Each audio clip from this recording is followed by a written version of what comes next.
So, a bit of a different one today in the sense that we're not really going to be covering any events that have taken place over these past couple of weeks or anything like that. But I wanted to go over a report that was recently published by the Daily Mail in regards to something that, according to doctors, is on the rise but isn't spoken about in the news. Now, if you're a big fan of the TV show Power, then you would have seen something extremely similar in the newest episode of Raising Kanan. And that would be when a victim is in hospital, gang members stroll up there using whatever means they can to get inside and finish the job off.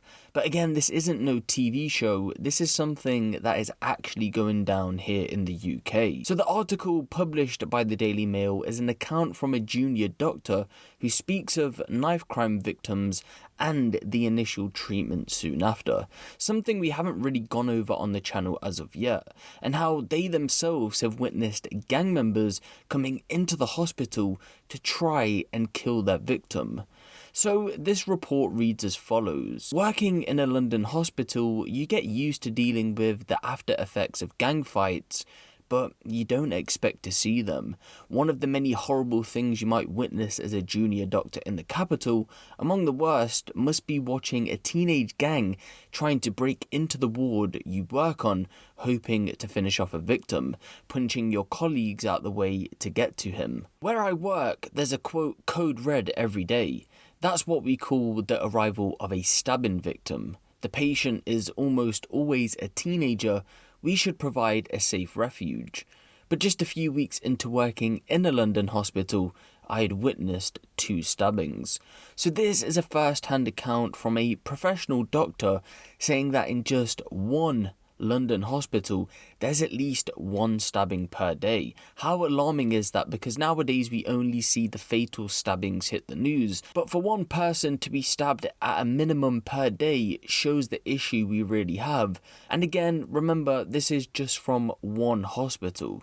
But continuing, a few weeks ago, a boy came in with knife wounds and was taken to have a CT scan to assess the damage. But his attackers were not satisfied with wounding him, they wanted him dead. After turning up at the hospital, the whole gang rushed to the CT scanners. So although I did say that we weren't going to be talking of events that happened over the past couple of weeks, well, here's your answer to show how recent this went down. The report continues, the nurse and the radiographer tried to stand in their way.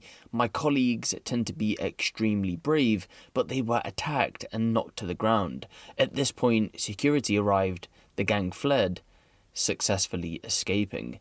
If you've been to a hospital recently, you'll know that you can pretty much walk in and around as you like. There are far too many people to check. There are numerous restricted and locked areas, and we have permanent security guards posted on the highest risk areas for gang violence, but most entrances are completely open at all hours. You can't get into other wards without buzzing and being let in, but anyone can get into A&E.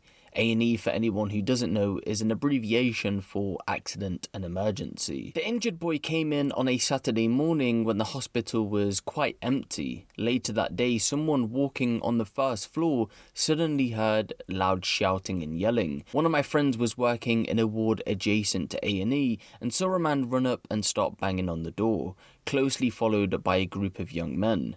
The gang had returned, found a target, and were chasing him down the corridor, knives out. All the wards were locked, and the man was trying his best to get away, hammering on all the doors, but no one was opening up. None of the staff wanted men with knives running around their wards, and frankly, probably didn't want to be in harm's way themselves. We're not paid danger money, the doctor says. They continue by saying, my friend felt guilty for not opening the door, but what was she supposed to do? Put herself and all the patients in her ward at risk. Usually, when there is a gang-related incident, there are stabbings on both sides. Hospitals go to great lengths to ensure members of rival gangs are taken to separate trauma centres, but sometimes a mistake is made or both victims are too unwell to reach another hospital, and they end up in the same place. Either way, if gangs are determined to take their feuds into hospitals, there is not much we can do. Gangs come up with all sorts of ways to try and access victims who have survived. Sometimes they pretend to be family members. The hospital has started to set code words that genuine relatives can use to identify themselves when they come and visit.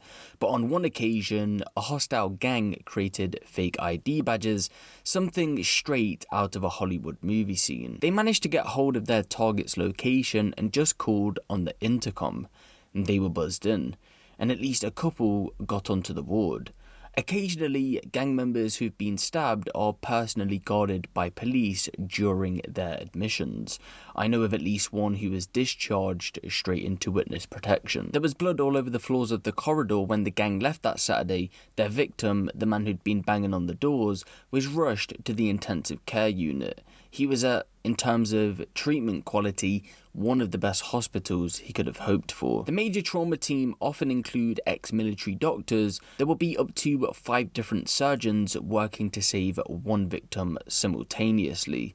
This, of course, places a great strain on the health service. But the upside is that London surgeons have become experts, the best in the world, at treating stab wounds. People survive horrendous attacks that would have proved fatal a few years ago. Some are not meant to kill though. Gangs sometimes go for, quote, bagging, which is when they stab the victim in the rectum, so that they need a colostomy bag for the rest of their lives. This is meant to be the most humiliating punishment.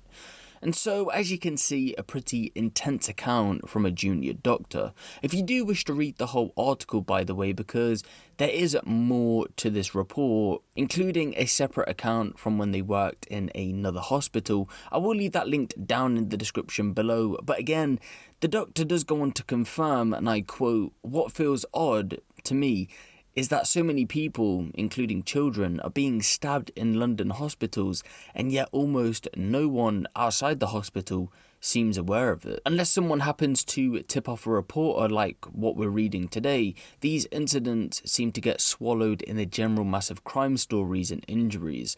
Perhaps it will only get reported on, maybe I should say, when someone is murdered in a hospital." Now, I can back these claims, believe it or not, because I remember seeing a story a little while ago, and I do have that story to hand, where a 19-year-old teen had been shot during a drive-by shooting outside of Newham University Hospital, allegedly by a 16-year-old boy. But guess what? It wasn't anywhere in the mainstream news. Now, of course, this wasn't an attack in the hospital itself, but it was still on the hospital grounds. I found it via a court news website. Here you can pick up on more low-key stories that might not necessarily get covered by the mainstream media. The original coverage was reported on by the likes of My London and the Newham Recorder, but BBC, ITV, etc. were nowhere to be seen. And we do have to ask ourselves, why aren't stories like these getting reported on if they're happening way more than often? But I really want to get a conversation going about this topic, so let me know your thoughts down in the comment section below.